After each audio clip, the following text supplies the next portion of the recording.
Missed an episode of your favorite podcast? Choose from over a decade of content in our archives, not just the latest episode. All free at GCNlive.com.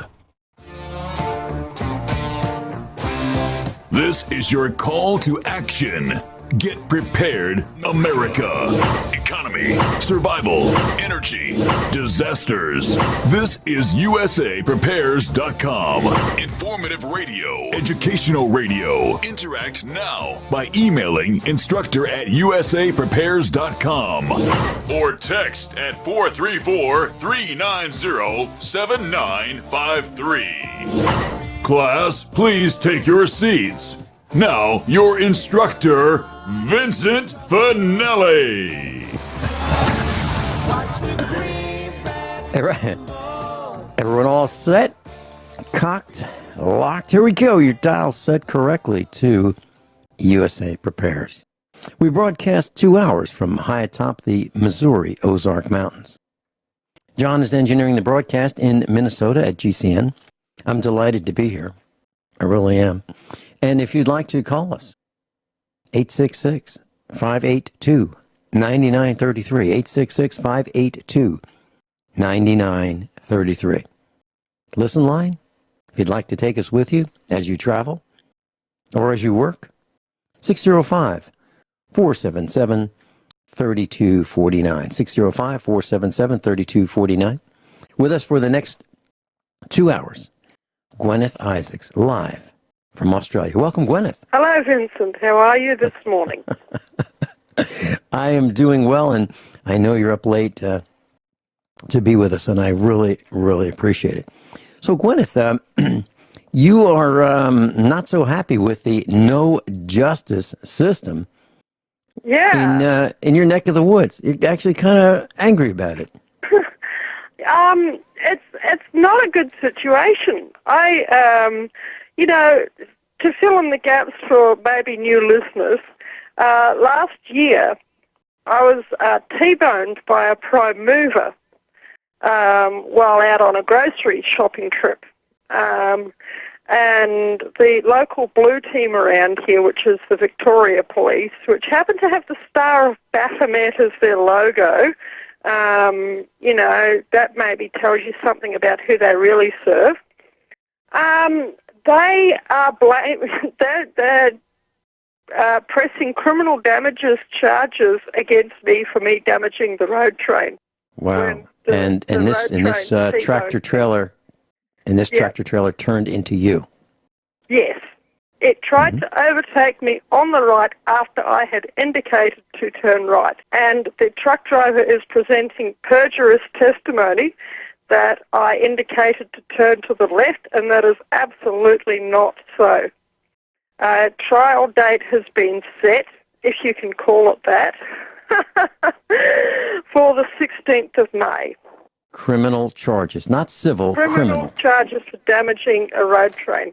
Oh, yes, and because I won't partake of their extortionate racket that they call motor vehicle registration, and because for some reason I didn't feel particularly inclined to wait around and for the police to show up. Is that required? Well, they say that it is, but under common law, if you think someone's going to hurt you, you don't have to wait for them to show up and hurt you. Mm-hmm. Mm-hmm. And that's basically my defense. And needless to say, I've had problems with the local blue team for a while, actually ever since I moved here, because he used to be the senior sergeant before he, in charge of the Wedderburn station, before he bashed my friend up so badly that he put her in hospital for a week. He got demoted for that because she complained. How's that? No, I was trying to think of... His name's Brad Hyatt, by the way. Okay? That's B-R-A-D. Surname is H-I-A-T-T. So I was trying to think of the... Yeah, I was trying to think of the... Just disgusting. Sure. I was trying to think of the distinction between the mob, let's say the mob in the big city, like New York City or Chicago, and their protection racket. And you pay them You pay them, and they don't beat you up. You pay them, and they don't allow your... How it is around here. Well, yeah, and I was thinking, so how much difference is there between the mob being forcing you to pay them to not hurt you and what you're talking about with the blue team? There is none. There is none. Except that the so-called court system that we have is actually on the blue team side. I have another friend, because you see, the thing about women is they have friends and they actually talk to each other. They actually like each other, women. And they go out and they have coffees and they meet in public places and they just sit around for an hour or 2 or 3 hours just gossiping and telling each other how their kids are done and, what they, what Joe down the road's doing and, who the local guy is who they think is a nice guy and who the local guy is who they think is just a womanizer and all the rest of it. That's how information circulates in female circles, and that's how it's always happened since the dawn of time. And, I think that the Victoria Police is absolutely not taking into account that their name is dust, as absolute manure, and they have done it to themselves by the way that they have treated all of us. And, it's their fault. No one likes them. No one trusts them around here, okay?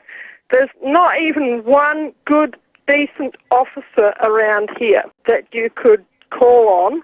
Even the woman, and what they did after they demoted Brad, after he bashed my friend and put her in hospital for a week. By the way, he hit her so hard in the stomach that has just actually penetrated. I think I've told the audience this before, but there may be new listeners.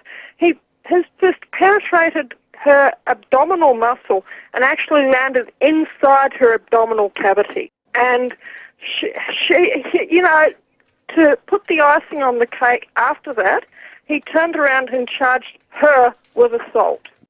My friend's probably about 5 foot tall, and Brad is over 6 foot tall and probably in excess of 80 or 90 kilograms. He's a big boy. He really is, and he's muscle, and he's bald. And actually, if you took the police uniform off him and put a bouncer jacket on him or a gang patch on him, after a while, he'd probably fit into that just fine too. After all the smooth edges that the police polish onto people to make them look good wore off. I just did a quick search on the internet, and the question is, what percentage of cops beat their wives? Okay, so their wives would be probably the most important person in their life, except maybe for their parents and their children, right? So their wives are really important to these law enforcement officers. So what percentage of cops beat their wives? Well, here's what it says. Law enforcement officers beat their significant other at nearly double the national average. Far out. Yeah. That doesn't surprise me, though. It really does. If you watch Blue Bloods on, it's a television series, and it's available on the internet. You can watch it on Netflix. And every once in a while, the family of the Blue Bloods, the police commissioner's father, who was a previous police commissioner, Tom Selleck plays the police commissioner, and Tom Selleck has a son in this series who is a detective, another son who is a uniformed police officer, a daughter who is a assistant district attorney. So it's a family of law and order types, if you will. And every once in a while, the subject will come up when they'll talk about, at family dinner, they'll talk about, do you really want to marry a cop? No. And I think, why? Because they're given a badge, it gives them alleged authority. They're given a gun to enforce that alleged authority. And then and if you watch this particular series, Blue Bloods, you will see them abusing people. But in the end, the series seems to almost always justify beating people who are at that point unknown whether they're really criminals or not. But they get thrown around, slammed on hoods of cars, thrown to the ground, get down, get down, get down, hands up, hands behind your back, shoved around, beat up, banged up, and obviously hurt. And this is just the way things are. And you've got to ask yourself, what would it be like living with someone who gets paid to push people around? Now, I understand that there's some bad people out there. I understand that. But there are a lot of good people out there, too. And Guineith, I was thinking about this last night in my sleep. And I was also thinking about it yesterday when I was at Dr. Norman Shealy's office, when I was experiencing scalar energy for about 4 hours in his scalar energy room. And here's what I came up with. And it applies to the movie The Stand. Have you seen The Stand? I have. It's actually one of my favorite movies. Mm-hmm. And I've also actually read the book. Mm-hmm. How's Stephen that? King. Yep, Stephen King. And also, I got my sons as well to watch the movie, and I said, if there is ever a major disease epidemic, this is pretty well how it will be. But I love Mother Abigail. I love her. Yep. Well, it's a 1994 television series, and it's called The Stand, and I recommend that you watch it. Our son was able to find the DVD for it, and so he lent it to us. But here is one of the takeaways. I haven't finished watching it again, but this is probably the third time. It's about 8 hours long. Mm-hmm. I'm probably into it about five hours at this point for this rewatching of it. But here's the point. It appears that there's good versus evil in this series.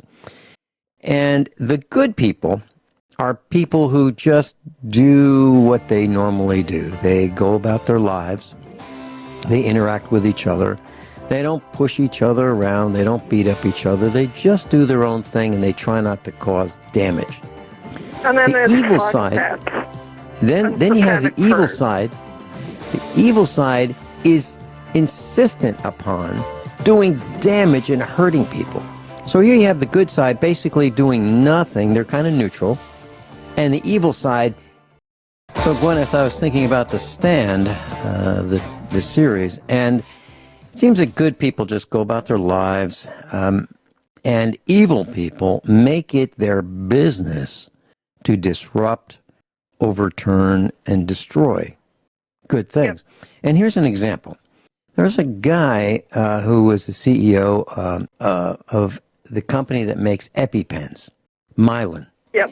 And I remember Mylan, that. And he put the price of them up massively. Yeah, and the price went up between the years of 2008 to 2016.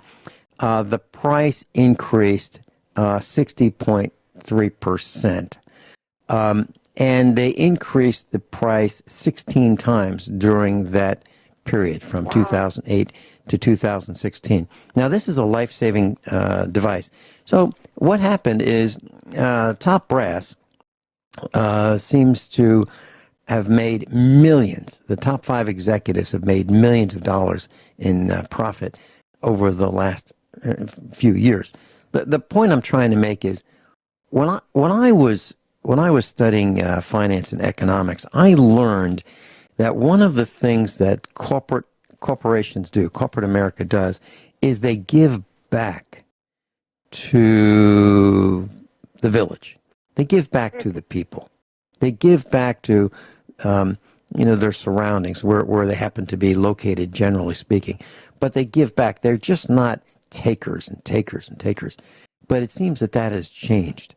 It's changed with this new generation of MBAs that started graduating probably in the 1980s, late 1970s, 1980s. And I don't like it. I really don't like where we have arrived, where we are willing to take and take and take. And for what purpose? How much money does a person need, really? It's, these things to me are sins. I'll tell you how much it takes, okay? if you own your own home and live off the grid, you can live at a basic level in this country for between $5,000 and $7,000. Okay. That's my number was about 17. My number is about 17,000 here at the farm. yeah, Mm-hmm. yeah. It's that sort of very. If you want to have a few comfortable things, like for instance a motor vehicle, Yes. it'll cost more. You know, but if you own your own home, and like I say, if you are off the grid and you live at a basic level and like don't go out and this sort of thing and just buy staple foods and vegetables and do a lot of your own baking, do a lot of your own cooking. Like for instance, tonight after dinner the kids were, you know, doing the dishes, and I turned around and said, I hope you've got your lunches, mate. And they said, no. And I said, well, where's the bread? I'd baked bread, and just probably about 90 minutes before this, there had been bread sitting on the countertop, and there was no bread. And they went, oh, was that for our lunch, Mum? I said, yeah. But the thing is, I said, go on, off to bed you go. Go on. Go and finish the dishes and get to bed. But you see, it's no biggie because I have a supply of flour. I get the flour out. I find a couple of eggs. I get some sugar. I get some milk. And I get some butter. And I get some water. I mix it all up in a bowl. You know, not immediately, but, you know, after I woke up to wake myself up, I mixed up the cake batter, put it in a cake pan, put it in the oven, and lit the fire. And by the time I'm finished this interview, there'll be a cake cooked. Mm-hmm. If you live that way, you can live comfortably. But if you don't, then how much would that cake cost in the shops? $5. How much did it cost me? Probably 50 cents or $1. Mm-hmm. You know? That's just how it is. You've baked a cake for a tenth of what you pay for it in the shop. Right. And you can eat. Work. Right, and you can. Well, it takes planning. It takes planning because you had to stay up a little later to get it done. But yep. We'll be right back. Guineith Isaacs live from Australia. I'm Vin Finelli. Guineith Isaacs is with us. Guineith, I was reading a story about what it costs to live in Silicon Valley, California, the tech capital of the United States. And a one-bedroom apartment, a very small, very modest apartment in that area, in Menlo Park, for example, near Silicon Valley, $2,300 a month. No. That's plus utilities, of course. $2,300 a month. Yes. And God, that's yeah, like $575 a week. yeah. I used to be a outrageous. landlord. Well, it's quite outrageous. Calculating rent in my head. Well, then and ROIs and all of that. And well, there's a return. There's a post I was reading about how these technical people who are really gifted are finding it very difficult to buy a home. And as a matter of fact, someone who makes 10 times what it would cost for me to live on this farm, $170,000 a year in California, is they can't afford to live. So they have to double up, triple up, and have as many as 5 people living in a shared rental unit so they can afford. Amazing. Yes, and it's absolutely outrageous what it costs. Yeah, and that's in Silicon Valley, California. And the Silicon Valley, there's 6 cities: Palo Alto, Mountain View, Santa Clara, Cupertino, Menlo Park, and San Jose. And on the just on the edge would be Los Gatos, California, where Netflix is headquartered. So things are very, very expensive in that area, and disproportionately. And it's kind of nuts. As a matter of fact, some of the employees are asking their employers to subsidize their rent because at $170,000 a year, they can't afford to live there. At $170,000 a year. That's amazing. Crazy. Yep. Absolutely crazy. Well, I'll tell you what, around here, you've probably got about 30% unemployment, okay? And you've probably got about 30% of the local villagers who are farmers, and you've got about 30% who are employed and small business owners, self-employed and such like, okay?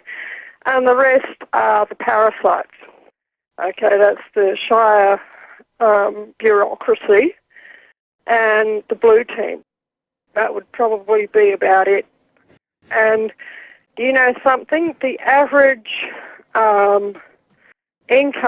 household income around here, I think I remember hearing that it was about between $200 and $300 a week. And that's probably the income. That includes the family tax benefit, which is a payment that the Australian government gives every Australian family, unless you're super wealthy, a certain amount of money per child to help to raise those children.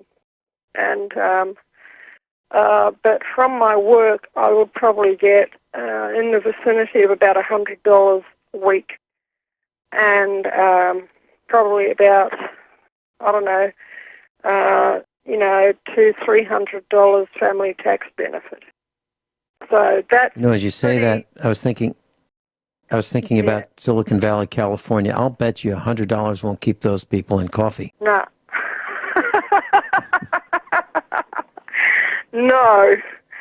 I bet it wouldn't. Mm-hmm. Yep. Mm-hmm. But you know something? It's we would spend on average of that money probably about $100 to $150 of that money just on kibble for the animals and hay for the horse, various grains to feed the horse. We would spend probably about between $100 and $200 on food for ourselves. So and probably about $100 on bills. So, and that's the check. That's all the money. Mm-hmm. And we're people spending. say, well, get rid of your animals, but I say, well, is it easy to get rid of your friends? Well, in our case, we can't get rid of our animals. We can't get because your income. Yeah, and they eat literally without salt, just in hay. If we were buying all of our hay, it would be $100 a day. Yep. Literally $100 a day. So what we do is we have to grow our own hay. Yep. Or just buy it at $35 a roll. 3 rolls a day. 2 weeks, you've got the price of a cow mm-hmm. of feeding out to them. You Yep. know, and you can't do that, so you have to grow the grass for them. And with the horse, like I said, we've only just started a few weeks ago feeding out to him. And what he does, people say, a waste of space, but he keeps the grass down, and around here, it's a bushfire area. And if you've got long grass standing in the paddocks, that is absolutely asking for trouble. And that's a really good point. You've got to mow it, yeah, and but if you rotate the paddocks, and last year, what I did was I had a few windfalls last year, and so I went out and I bought fencing material, and I constructed quite a large number of paddocks, and now we have 7 1-acre paddocks that we can rotate the horse through, and he will eat out one of those paddocks in around about a week. So that's 7 weeks. By the time for most of the year, by the time the 7th week comes around, then the first paddock's ready to go again. Mm-hmm. Well, we do the same thing here, and as we rotate the cows from field to field to field, we then spread the manure. So tomorrow's job is to spread the manure that's fresh, so it will help fertilize the grass as we get into the warmer days, and that's what we do. And it's raise the cows. The cows eat the grass, and you're absolutely right. There are people who say, if we would just stop raising animals for food, like beef animals, we would have less methane. We would destroy the environment less. That's not true. It's not true because, as what you said, the cows will mow down the grass, and if they don't, we have plenty of fuel for fires, wildfires. And we've seen the wildfires across the continents, and they are pretty intimidating, pretty frightening, and they're pretty hard to control. Mm-hmm. I've actually seen in my life, when many years ago, when I think I was actually pregnant with my younger son at the time, and the older son was a toddler, and I had my 5 stepchildren with us, and my husband was still alive. We were living on an island in southeast Queensland called Russell Island, and there's an island next to Russell Island called North Stradbroke Island, and probably around about a half of North Stradbroke Island is Aboriginal land, and the Aborigines manage it in a very indigenous way. They basically leave it alone, and they go there and they they hunt kangaroos or wallabies or whatever it is that lives there, and they they live in their traditional way. If any of the young people are interested in learning, they can go and live there. But anyway, it means that there's, unless they have proper fire management techniques, which the Aborigines were expert at before the white people came along and disrupted their culture and stole their children off them, then they have forgotten the indigenous fire management techniques, okay? And what that means, there was this bushfire on North Stradbroke Island. It happened to be in the Aboriginal area of the island. That's to the south of the island, which is completely overgrown. And what happened, okay, nothing against Aborigines, by the way. It's just saying it wasn't farmland, okay? That fire came right down to the waterline, okay? And we thought, oh, good, it's not going to cross over because of the water and because of the mangroves. But the wind picked up and it blew the embers from the fire up and over the top of the mangroves and were dumping them all through the dry grass right where we were standing watching this massive bushfire.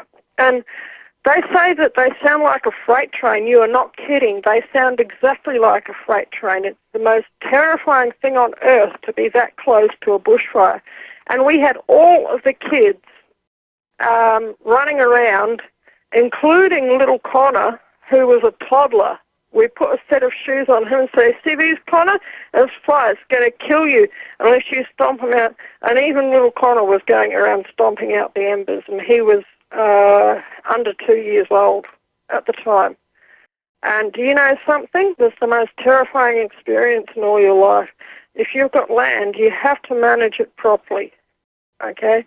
Originally, the Aborigines had fire management techniques which were highly effective.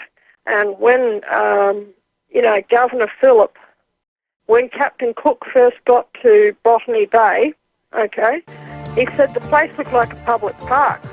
The whole landscape was so well managed and so green and so lush it looked like a public park. There we go. We're at the break again. Yep. And how does it look? How does it look now? Suburbs. Suburbs. We'll be right back. Guineith Isaacs, live in Australia. Guineith Isaacs is with us, and if you'd like to contact her, there's a link on the website, usaprepares.com. You can go to the instructors tab, or you can go to page 1.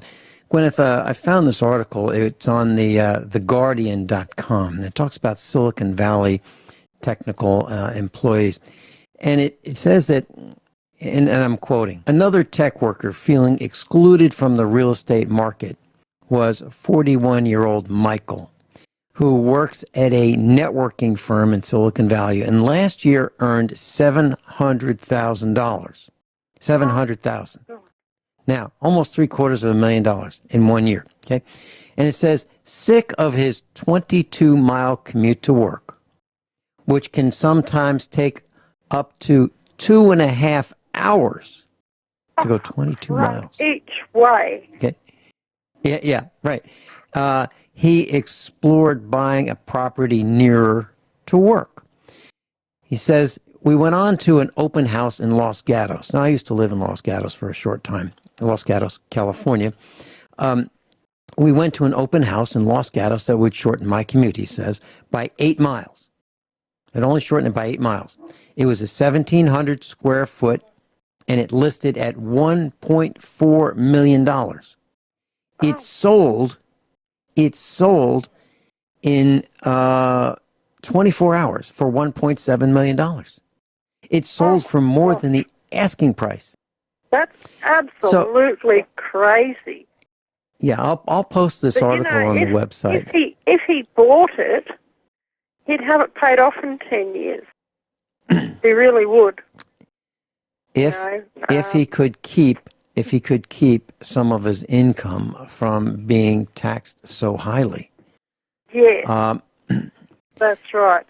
That's what I'm thinking, absolutely kills it. And here, Mrs. Finelli and I rented a shack in Los Gatos. It was made out of Homosote back in 1980. And I'm thinking, if I remember correctly, it was around over $600 a month. It was 1,100 square feet. It was kind of small. Wow. And in 1980, it was, I think maybe $675 rings a bell per month, plus utilities. It had a tiny speck of a backyard with a 6-foot fence so you couldn't see your neighbors. You had fruit trees in there and orange trees, and that was kind of nice. But it was tiny, very, very tiny. And you don't really know the people who live around you in California. Everybody does his own thing, goes to work. And what do you do for Christmas? Well, you go out to eat. What do you do for Thanksgiving? You go out to eat. What do you do for Easter? You go out to eat. Seriously. And I learned something in California in the short time I was there. It was not for me, but I learned that people would, if they did cook at home, if they had any leftover food from cooking. Now, this is not on their plates. This would be, let's say they made some kind of meat and potatoes, and if they had it left over, many of them would just throw it away after, if there was excess. Just throw it away. Yeah. And the logic is foreign to me. And it's, if we're not going to eat it now, we're probably not going to eat it tomorrow or the next day, so we'll be throwing it out on Wednesday, so let's just throw it out now. Well, and then that's what dogs and chickens are for. They're the great waste disposal units of the place. Mm-hmm. And, they get their rations as well, which is the proper food. But, the more food, the more leftovers that you can shovel into the mouths of the dogs, the ducks, the chickens, and so on. The ducks and the chickens repay you with eggs, okay? Yep.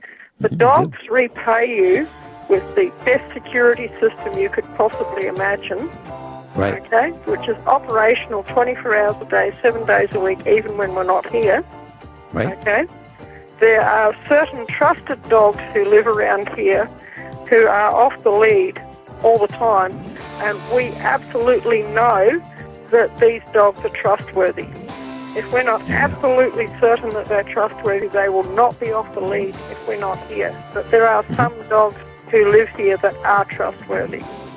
Yesterday I went to Dr. Norman Shealy's office, and I said to Thomas Jefferson, our Mastiff, I said, TJ, you're in charge until I get back. Everyone all set? Cocked, locked, hour number 2 of USAPrepares.com. Guineith Isaacs is with us. Guineith, I found that the article, and I posted it, the one about the American dream not working out, the scraping by on six figures. Tech workers feel poor in Silicon Valley, California's wealth bubble. And it goes on to say that, let's see, where is it? One, and this is an article posted on theguardian.com, and it's listed at usapreparedness.com, page number 1. So if you'd like to read it. It goes on to say one Apple employee was recently living in a Santa Cruz garage using a compost bucket as a toilet.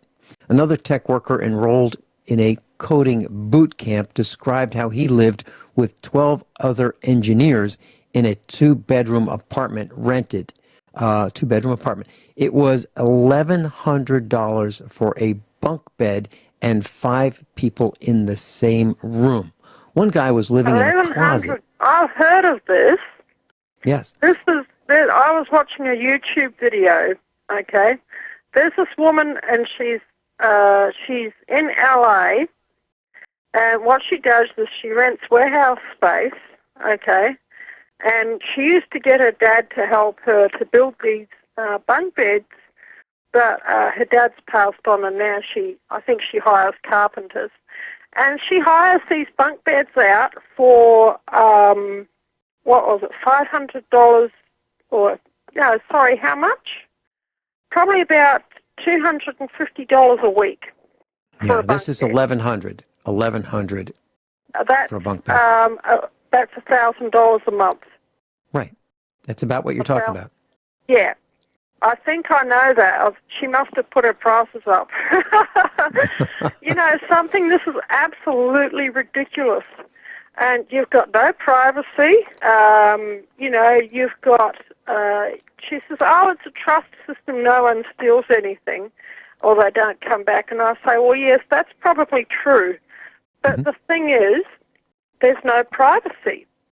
Well, this one guy decided he was going to pay $300 more for privacy, and he rented not the room but the closet. So he has a Really? Yes, that's what it's like in Silicon Valley, amazing. California. Yeah, that's gobsmacking. And something here, the farm next door to us is 20 acres. It's got a three-quarter finished double brick house on it. It just needs that last quarter. It's built to lock-up stage, fitted out. The guy who was building it, he got Alzheimer's and died. The place is on the market. I think they want about $120,000 for it. It's off the grid, and on the one side, you've got a lady and a gentleman. They're great people. They're lefties, but they're lefties with a conscience, and they leave people alone. On the other side, you've got me, which is about half a kilometre away, and I'm a good neighbour. The only thing is, to the back, you've got, some psychopathic wannabe whoever's who are not the best neighbours. But, and the only real problem you've got to deal with is the psychopathic police, which everybody else is dealing with anyway. So you're not on your own. So if there's anyone out there who wants to move to Australia and deal with some psychopathic police, they can have a 20-acre farm with a house on it for $120,000. They could move. They could move to our neck of the woods right here in Missouri, and I believe you could get 80 acres for $135,000. Yeah, that's right. But they won't do it. And if they did, they would. Like I said, the lefties who live up the road, they at least have a conscience, and they have an idea that, you should let other people be. So they're not social justice warrior types. Mm-hmm. You know what I mean? Yeah. The regular old-fashioned Labor Party type people that I grew up with, because my dad was one of them, and one of his campaigns was, let's install guards on all the industrial machines and stop people from losing fingers, hands, arms, legs, eyes, and lives. That was his campaign, which is, you know, that's why now we've got, as a part of the OH&S throughout the world, that you must have guards on all of your industrial machines, or it's in breach of occupational health and safety standards. Well, my dad, back in the day, he was one of the forerunners in that campaign, because he could see all of his mates, you know, being crippled. That's what people in the left wing ought to be doing. Not you know, going onto university campuses and saying, when they weigh like 150 kilos, get your free speech off my campus. I don't know if you've seen that Trigglypuff video, but that's hilarious. Sometimes we just play it and laugh at her. But it's really sad. And the saddest thing of all is she's not alone. Here in our neck of the woods, here in our neck of the woods, there were a number of men who were missing their fingers. Yeah. And that's because they worked on the railroad, and when the train cars would back up, they would open the catches to lock one train to the next, one train car to the next. And if they slipped, their fingers would get caught in this catch and crush their fingers right then and there. And that, my dad was a locomotive engineer, so probably it was the same thing in his workplace. Sure. Well, back to this article in Silicon Valley, California. Home prices have risen astronomically in the past decade, and the median sale price for a home in Silicon Valley, California, is $1.05 million. Now, compared to $565,000 in Seattle, Washington, or $375,000 in Portland, Oregon, or probably in our neck of the woods, right here in this farmland in Missouri, I think $100,000 would be a lot. Yeah. Like I say, I think that what has absolutely not been reported is the effect of corrupt municipalities and corrupt law enforcement on property values. Very good point. Absolutely underreported. And it's disgusting, you know, because, for example, there is one area in Victoria where there is no municipality, okay? It's an island in Port Phillip Bay, probably about an hour's boat trip from Melbourne, and it's called French Island. And you know who lives on French Island, or at least who has a house on French Island that she spends part of the year on, is Kylie Minogue, the pop star. And, of course, she's Australian. But if you look at people who, you know, I don't know if this particular, you know, movie star owns land on French Island, but this is the type of person who would buy land on French Island, and that's Nicole Kidman. Okay? Nicole Kidman doesn't have to because her dad owns about 1 million acres of land in South Australia. Anytime she wants to have some time off, she can pack a tent and go bush. And in her childhood, she was well accustomed to doing so. Now, isn't that interesting that one of the top stars in Hollywood is actually a real human being who actually likes to ride horses and go camping? Isn't that interesting? It certainly is, compared to the glitz that I see on the internet from these Hollywood types that can't wait to figure out another way of slitting their dress higher or bending over in a more provocative way, or wearing see-through alleged clothing. And yeah, it is refreshing. The thing about Nicole Kidman, do you realize she's almost 50 years old? Isn't that amazing? That's gobsmacked. breathtaking, isn't it? And You're talking how about lovely she looks. how well preserved she is? How well preserved she is. Why?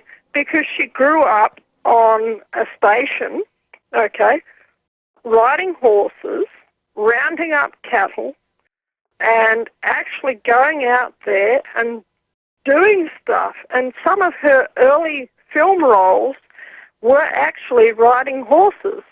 She was in The Man from Snowy River. The Man from Snowy River is an epic poem written by the same poet who wrote Waltzing Matilda, whose name is Banjo Patterson, who's sort of like our national poet.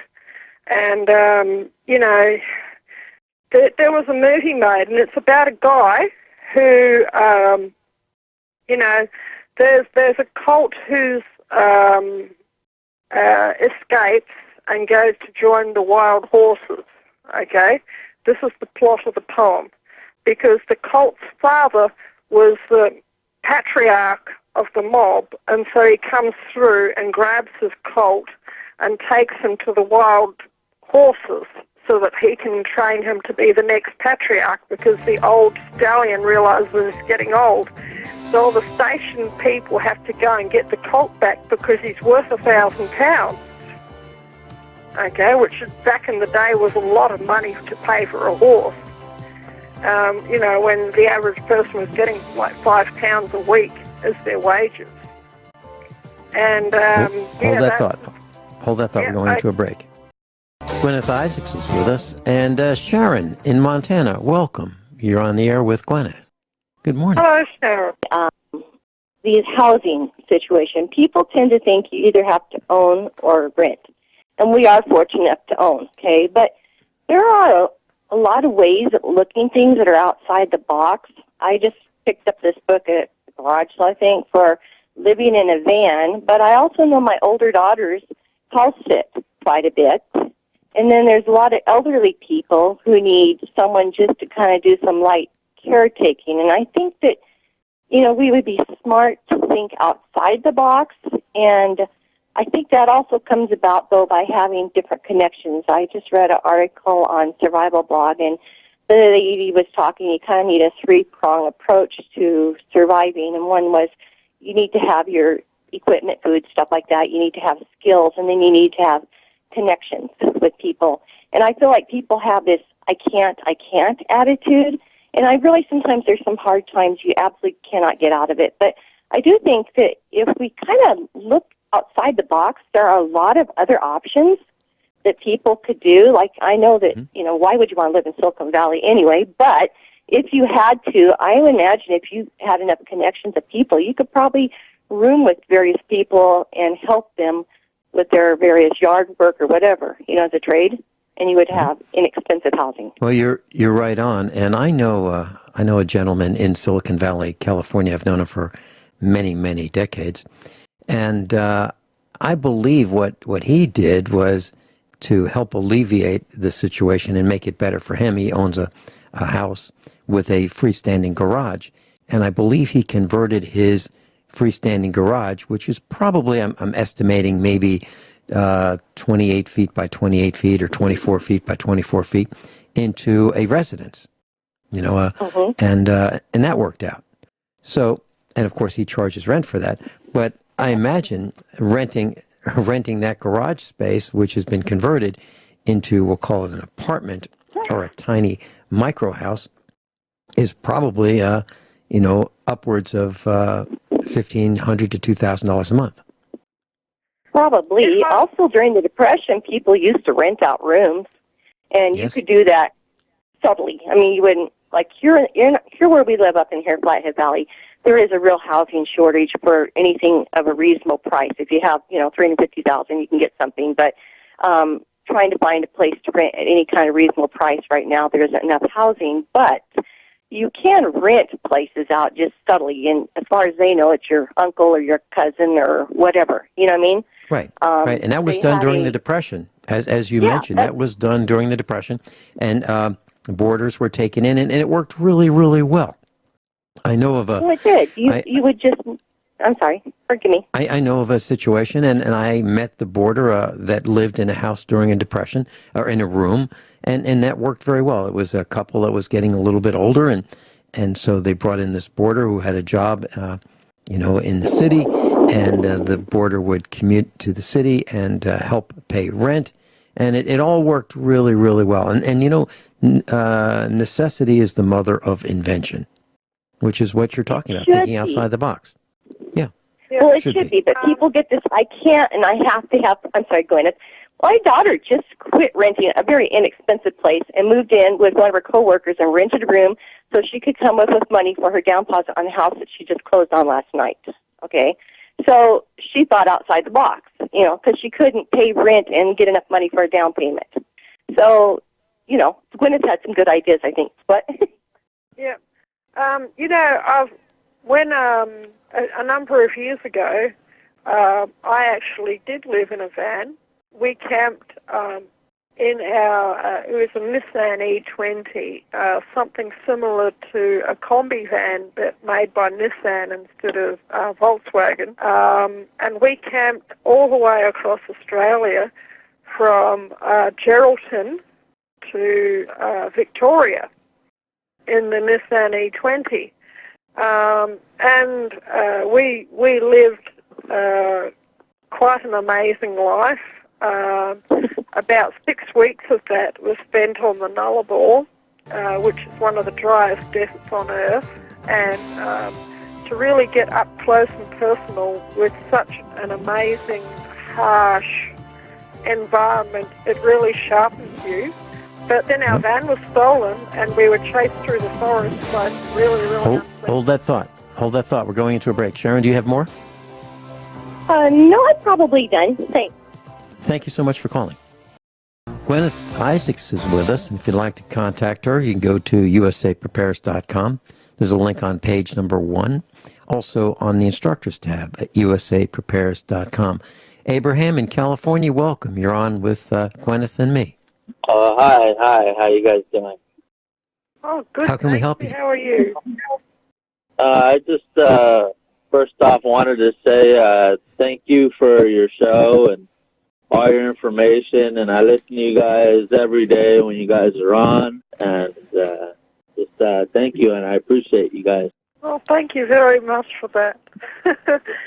I'm just so glad that I can be able to help people out there in the world because, in many ways I've had an enormously hard life. Sometimes I just sit down and cry, literally, when I think of all the hardships that I've had. But something good comes out of it, and that I'm able to help other people. And there's quite literally nothing that shocks me anymore. And that's actually a good place for me to be because it means that when other people come and they say, well, I've got a problem here, and then I can actually offer something that's probably going to work. Yeah. Abraham, did you have a comment? It was just regarding some of our water levels here at our, there's a dam that's close by and it runs through Bakersfield. It's called the Kern River, and just the water levels have been pretty high. And the dam too for this lake close by called Lake Isabella, it's just really high. There's always been reports on people patching it up, like the United States military going over there to try and patch it up every time. It's been broken for I want to say about maybe a decade or so. And we have other small towns around us that flood, but they're not really in, news. They catch about maybe a foot of water here and there. And it's just, and I remember I was listening to you guys, I think it was yesterday or sometime last week, talking about the snow melt. And it's going to be warming up pretty soon. And the dams are already topped off. It looks as if it's going to be bad all round for the dams in California. I'm assuming that this is in California. Yes. The thing with dams is that they do need constant maintenance, okay? And not just maintenance of the dam, maintenance of the spillway as well. You have to keep the spillway and have it channeling the water, try not to have the dam channeling the water to anywhere near the foot of the dam. The spillway channeling the water to near the foot of the dam, because that can erode the base of the dam and be a real problem. They've just skimped for so long on the dam maintenance in California and in other places in the U.S., and instead they've taken all that money and blown up the Middle East. Very good point. That's about the sum of it. Guineith, you mentioned maintenance of the dams, and as you were saying it, I was thinking of some of the major dams in this country, in the United States, just in the United States, and I was thinking that if one of them blew out, one of these very large dams, would we be able to rebuild it? And I'll bet you it would be almost impossible for us to rebuild a dam. You couldn't. It's especially since so many of them are earthen dams, and earthen dams especially, they need constant monitoring and they need maintenance. If there begins to develop a weak spot or a low spot in the earth wall, it has to be repaired, and it has to be repaired as soon as it's noticed. And that doesn't mean putting a bunch of comparatively pea-sized rocks into a hole that's like half a kilometre across, a quarter of a mile across. That just doesn't work. You can't put a rock big enough into that dam, into that hole. What you need to do is you need to put rebar in the hole, and you need to fill it with rapid set concrete. And you need to keep filling it with rapid set concrete until it's full. That's about the only way that you could repair it. You don't just dump a whole... I mean, we have a dam here on the farm, and we needed to do some repairs to it just this last week, okay? We actually did put rocks in the hole, okay? But the rocks were proportional to the size of the hole. And, the hole was probably about 2 feet across, and the rock was about 18 inches one direction and 2 feet in the other direction, and it fitted exactly in the hole. And then we packed earth in and around and really jammed in the wet earth of the same type of earth that the dam wall was made of, and we repaired the hole. You can do it that way, okay, but not on a dam of that scale, okay? And, you've got to be aware of this. What they're doing is pure theatre with the Oroville Dam and all these rocks and helicopters and all that. And when I saw that video, I just sat and laughed. I just thought, this is absolutely ridiculous. The pressure of water, as soon as it's like dropping grains of sand into the hole. That's how ridiculous it would be. Yeah. Abraham, anything else you'd like to share with us? Yeah, I'm here. Is there anything else you'd like to share with us? No, that was about it. I just wanted to talk about that and how I've been keeping an eye on it personally. Today I was actually off of work today, and I was going to take a drive down over there to the dam myself, because I don't want them to let me know last minute, an hour before, what's going to happen, as they did over there in Oroville. But that was about it. Quick question for you. Abraham, do you have any comments on what I said about the housing prices in Silicon Valley? Do you have any information about that? No, I don't. I just tuned into your radio show, so I'm going to have to listen to it again, which is fine. Okay. I love listening to your radio show. Abraham, thank you so much for calling in today. There goes Abraham. Guineith, taxi cabs in your neck of the woods. I'm so glad you got onto this issue because it's something I really wanted to mention. Okay, Melbourne's got big, big problems. Okay, if anyone wants to move to Melbourne because the powers that were say it's the world's most livable city, take my advice and don't. The taxi cab industry in Melbourne's got huge problems because for many, many years, the Victorian Roads Board, otherwise known as Vic Roads, has been selling taxi cab plates, which are those little, like number plates, except they're specially issued for taxi cabs, for $250,000 each. You heard me right. $250,000 for a number plate. How's that? And now... Well, it seems really high, except if you want to have a taxi cab in New York City.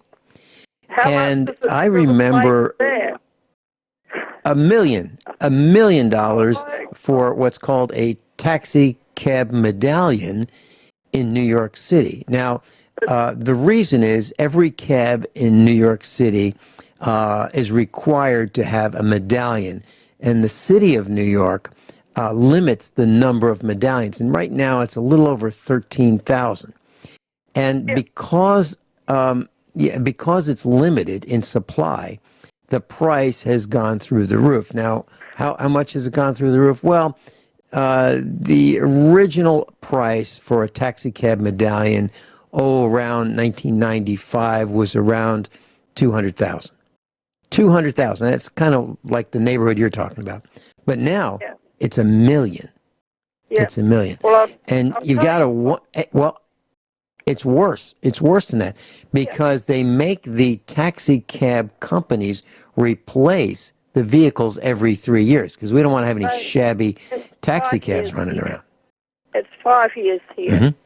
And do you know something? The Victorian Roads, Vic Roads, we call them for short.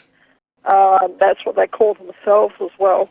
They have decided they're going to deregulate the taxi industry because of Uber. Okay, so they're going to get rid of the taxi plates. And the taxi drivers are spitting tax because some of them have bought 4, 5, and 6 of these plates. Okay? Meanwhile, the taxi company that runs locally here in this area or ran locally here in this area, their taxi was 5 years old and they were required to replace it, and they were not getting enough customers locally here to justify the purchase of a brand new Ford Falcon, which is sort of like the standard Ford sedan that you've got in this country. I don't know what the standard Ford sedan is in the US, but here it's called a Ford Falcon. So go up and look on the internet. But you know something? They decided, we're going to shut down the business, which means, and then you know what the police did? They said this company also owns the local pub, in this small country town. Are we heading into a break? Hold that thought. We'll be right back. Guineith Isaacs in Australia and I are talking about taxi cabs and the cost of permits for them issued by the government. And Guineith, I mentioned that in New York City they require that the taxi cabs be replaced every 3 years. Now, I remember seeing taxi cabs that were manufactured by a small company called Checker Motors Corporation, Checker, Checker. And these guys manufactured a taxi cab that had large back doors, a large trunk, but it was a 1950s, early 1960s styled automobile. And it had a 6-cylinder, 250 cubic inch engine. And here's what made this kind of nice. If taxis are on the road a lot, and they get a lot of use. The doors open and close. The seats get a lot of abuse. The steering, suspension, all gets a lot of abuse. And wouldn't it be nice if you had a vehicle that didn't change models every 4 or 5 years, as do the large auto manufacturers like Chrysler, Ford, and General Motors? So if you had one of these checkers, if you needed a door, you could get a door from another checker, and it would fit a long number of years of service. So engine parts were common, suspension parts were common, and you could keep fixing these things and repairing them and get the cost of ownership down. But with the replacement... I'll bet you the city still made them replace them every 3 years. Well, that's what they do now. And the Checker Corporation is now out of business. The final models were produced in 1982. So imagine this cab company that made a really tough, strong piece of iron, great suspension system, probably didn't get the best mileage, but it was reliable and repairable. And you could get the parts for it for years and years and years, but that had to be replaced via the planned obsolescence model that we now use. So it keeps the auto companies in business, making taxi cabs. And these guys, the Checker Motors Corporation, did not, they were in Kalamazoo, Michigan. They didn't make all that many. They made like 6,000 a year, 7,000. At the peak, they only made 8,000 vehicles in 1 year. That was it. That was in 1962. So, it wasn't really a big threat, but it was a dominant force in the taxi cab building industry. Yeah. And because they were reliable, a lot of cab drivers probably would have bought them. Oh, sure. But anyway, sure. I'll tell you what's happened at the Corongvale Hotel, okay? They couldn't afford to replace their cab, all right? So they said, okay, we're going to let our plates lapse, and we're going to replate the old cab, and we're going to just use it as a regular vehicle, okay, with regular number plates. And they said, but our customers from the pub, because this pub's probably about 20 kilometres out of town, and like the farmers, that's where the farmers go to drink after they've had a hard day's work. And that's what most of their customers were, and maybe a few tourists. So there'd be like, on an average night, maybe 5-10 people in the pub all night. But it kept them in business, and they'd have meals, and everybody would have a good time, and no one would get too drunk. It's just an old-fashioned country pub. What happened was they felt what there was a need for was their customers, after they'd had a few beers, they needed to get home, okay? And so from what I gather, what they were doing was that they were giving their clients a lift home, okay, so that they wouldn't be drinking and driving. And the end result of that was that Victoria Police, Peter Halpin, Joy Jenkins, Nick Belaz, and Megan Gladstone, and all of the same mob that came around here the other day when they came around, they all went around to the Corongvale Hotel and raided the place and accused them of breaching the taxi legislation, blah, blah, blah, blah. Wow. Yep. That's sounds like what they do. Yep. Hey, Guineith, I'll see you next Tuesday for 2 hours right here at usaprepares.com. Thank you so much.